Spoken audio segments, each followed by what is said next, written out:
சூரியனில் இருந்து பூமியில் உதிக்கும் சூரிய ஒளியினால் ஒரு பொருளை தீப்பற்றி எரிய வைக்க முடியுமான்னு கேட்டால் இங்கே நிறைய பேரோட பதில் இல்லைங்கிறதா இருக்கும். ஏன்னா சூரிய ஒளி பூமியில் உள்ள மரங்கள், செடிகள், மனிதர்கள், விலங்குகள், பூச்சிகள், மண், தண்ணின்னு எல்லாத்துலேயும் பறந்து விரிந்து இருக்கும். ஆனால் அதே சூரிய ஒளியை ஒரு பூதகண்ணாடியை பயன்படுத்தி ஒரே இடத்துல மட்டும் தொடர்ந்து ஒளிர செய்தால் சிறிது நேரத்தில் சூரிய ஒளியோட வெப்பநிலை அதிகரித்து அந்த பொருள் தீப்பிடித்து எரியும். உங்களுடைய ஆற்றலையும் கவனத்தையும் சூரிய ஒளியை போல நினைத்து பாருங்கள். நீங்கள் உங்களுடைய கவனத்தை சூரிய ஒளியை போல நிறைய விஷயத்தில் செலுத்தினால் அதனால் பெரிதாக எந்த மாற்றமும் நிகழாது.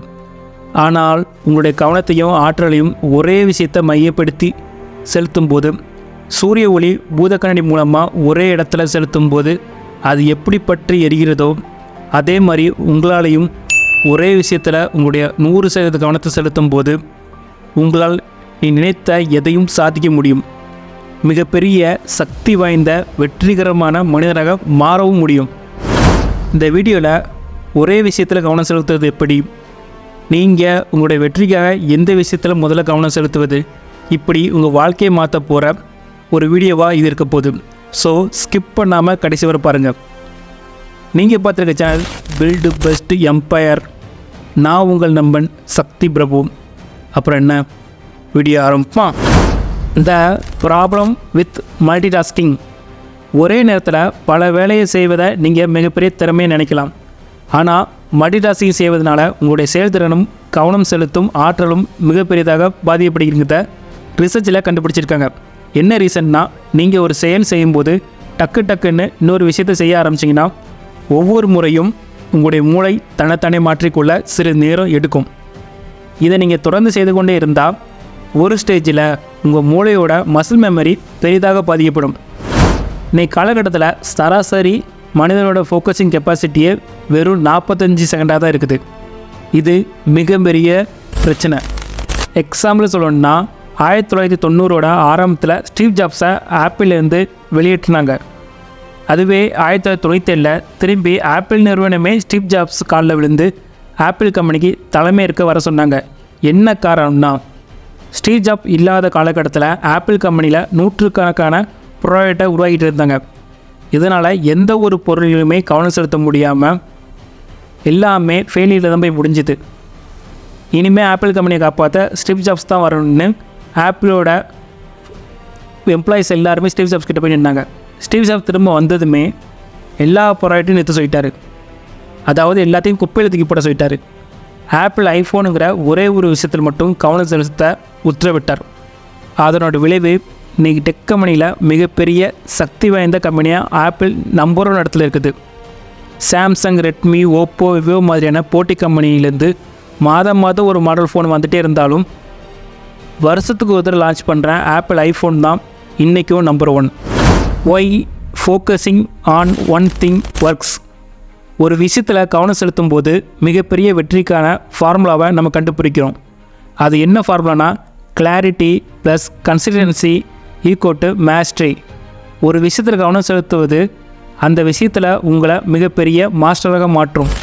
உதாரணமாக சொல்லணும்னா, நம்ம உலகநாயகன் கமலஹாசன் சார் தன்னுடைய 5 வயசுல இருந்து சினிமாவில் மட்டுமே தன்னுடைய கவனத்தை வச்சதுனால இன்றைக்கி சினிமாவில் உள்ள ஆக்டிங், டைரக்ஷன், மியூசிக், கதை, திரைக்கதை, வசனம், எடிட்டிங்னு எல்லா விதத்தையும் தெரிஞ்ச ஒரு நபராக இருக்கார். அதே மாதிரி தான் இந்தியாவோட பிஸ்னஸ் பண்ணான அதானி, அம்பானி. கிரிக்கெட்டுக்கு பார்த்துட்டா தோனி, விராட் கோலி, சச்சின், இப்படி சொல்லிக்கிட்டே போகலாம். மிகப்பெரிய வெற்றியாளர்கள் எல்லாருமே ஒரு விஷயத்தில் தான் அவங்க வாழ்நாள் மொத்தமும் கவனம் செலுத்தியிருப்பாங்க. அதனால தான் அந்த விஷயத்தில் அவங்க லெஜெண்டாக இன்றைக்கி இருக்காங்க. How to choose your one thing. வாழ்க்கையில் நீங்கள் கவனம் செலுத்த வேண்டிய அந்த ஒரு விஷயம் என்ன என்பதை கண்டுபிடிப்பது ரொம்பவே சுலபமானது, அதே நேரத்தில் கஷ்டமும் கூட. ஃபஸ்ட் ஸ்டெப் என்னென்னா, உங்களுடைய ஆர்வத்தை அடையாளம் காணணும். எந்த ஒரு செயலை செய்யும்போது நீங்கள் உற்சாகமாக இருப்பீங்க. எந்த ஒரு வேலையை செய்யும்போது அதை ஒரு வேலையாக மட்டும் பார்க்காம ஏதோ ஒரு விளையாட்டை போல் சந்தோஷமாக விளையாடுவீங்க. அப்படிப்பட்ட விஷயம் என்னங்கிறத நீங்கள் தெரிஞ்சுக்கணும். ஸ்டெப் 2, அது என்னென்னா, உங்களுடைய வலிமை என்னன்னு கண்டுபிடிக்கணும். நீங்கள் இயற்கையாகவே எதில் சிறந்தவர்னு உங்களுக்கு தெரியணும். ஸ்டெப் 3, தாக்கத்தை கருத்தில் கொள்ளணும். நீங்கள் ஃபோக்கஸ் பண்ணுற அந்த ஒரு விஷயம் உங்களோட வாழ்க்கையில் ஏதோ ஒரு சில நாள் மட்டுமே மாற்றத்தை கொண்டு வரக்கூடாது. உங்களோட டோட்டல் லைஃப் ஸ்டைலையே அது சேஞ்ச் பண்ணுற ஒரு விஷயமாக இருக்க வேண்டும். எக்ஸாம்பிளாக சொல்லணும்னா super star Rajinikanth bus conductor வேலையை விட்டுட்டு சினிமாவில் நடிக்கணும்னு எடுத்தாரே அந்த ஒரு மாதிரியான ஒரு முடிவை நீங்கள் எடுக்கணும்.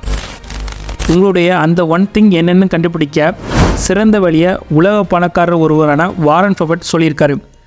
அது என்னென்னா, ஒரு பேப்பர் எடுத்துக்கோங்க. அதில் உங்களுடைய முக்கியமான இலக்குகள் என்னென்னலாம் தோன்றுறதோ அதெல்லாம் தொடர்ச்சியாக 25 இலக்குகள் எழுதுங்க. நீங்கள் எழுதின 25 இலக்குகளில் முதல் 5 இலக்கை மட்டும் ஃபோக்கஸ் பண்ணுங்கள். நீங்கள் சக்ஸஸ் ஆகிடுவீங்க.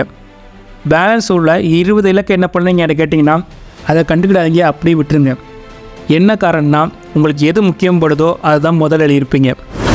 இந்த science behind why focus works neural சயின்ஸில் என்ன சொல்கிறாங்கன்னா, நீங்கள் ஒரு விஷயத்தில் தொடர்ந்து கவனம் செலுத்தும் போது அந்த வேலையுடனான உங்கள் மூளையின் நரம்பியல் பாதைகளை நீங்கள் பலப்படுத்திங்களாம் அப்படின்னு ஆராய்ச்சியில் சொல்கிறாங்க. உங்களுக்கு புரியும்படி சொல்கிறேன்னா, சின்ன வயசில் நம்ம ப்ரெஸ் பண்ண ரொம்ப யோசிப்போம், ஏதோ அதை பெரிய வேலை மாதிரியே பார்ப்போம். ஆனால் இப்போது காலை எழுந்தவுடன் ஆட்டோமேட்டிக்காக அந்த வேலையை செய்கிறோம். சொல்லப்போனால் அது நமக்கு ஒரு வேலையாகவே தெரியறதில்லை. இதே மாதிரி தான் எந்த ஒரு விஷயத்தை தினமும் தொடர்ந்து செய்தாலும் அது நமக்கு ரொம்பவும் தெரிந்த செயலாகவும் நம்ம அதில் மிகுந்த திறமையாகவும் மாறிடுவோம். இப்போது நீங்கள் புதிதாக செஸ் விளாட போகிறீங்கன்னு வச்சுக்கோங்களேன். முதல்ல சிப்பாய் இறக்குறதுல இருந்து மந்திரி, குதிரை, ராணின்னு எல்லா காயை நகர்த்ததுக்கும் ரொம்ப யோசித்து செயல்படுவோம். அதுவே செஸ்ஸில் கிராண்ட் மாஸ்டராக இருக்கிற விஸ்வநாதன் ஆனந்த் மாதிரியான செஸ் பிளேயர்ஸ் டக்குன்னு மூவ் பண்ணுவாங்க. பார்க்குற நமக்கு ஏதோ மேஜிக் பண்ணுற மாதிரியே தோணும். ஆக்சுவலாக அது மேஜிக் இல்லை, லாஜிக். ஒரு விஷயத்தை தொடர்ந்து செய்யும்போது அது நமக்கு பயிற்சியாகி நம்முடைய பிரெயின் செல்ஸில் சேவ் ஆகுது. ஸோ நம்மளால் காலப்போக்கில் அந்த விஷயத்தில் சிறந்து விளங்க முடியுது.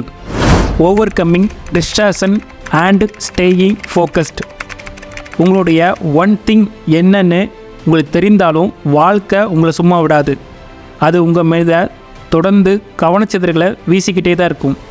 உங்களுடைய கவனச்சிதறல்களை கட்டுப்படுத்தி 100% கவனத்தோடு செயல்பட நீங்கள் செய்ய வேண்டியவை.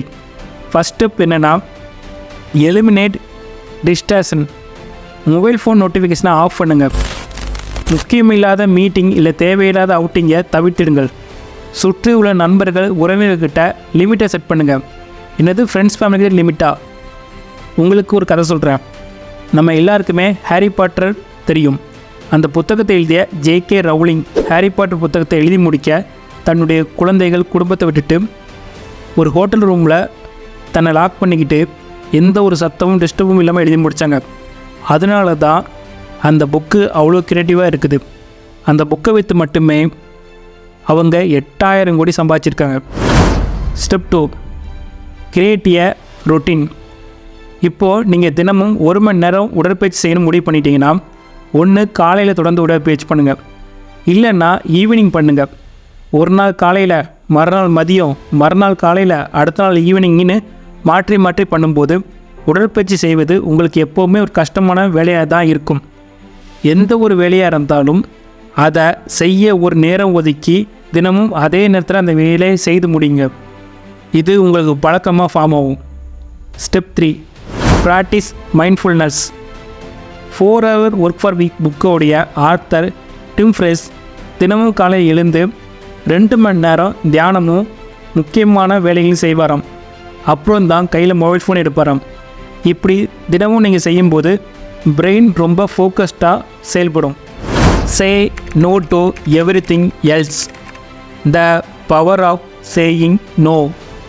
உங்களுக்கு தேவையான ஒரு விஷயத்தில் மட்டும் கவனம் செலுத்த, மற்ற எல்லா விஷயத்திற்கும் நீங்கள் இல்லை, முடியாது என்று சொல்ல கற்றுக்கொள்ளுங்கள்.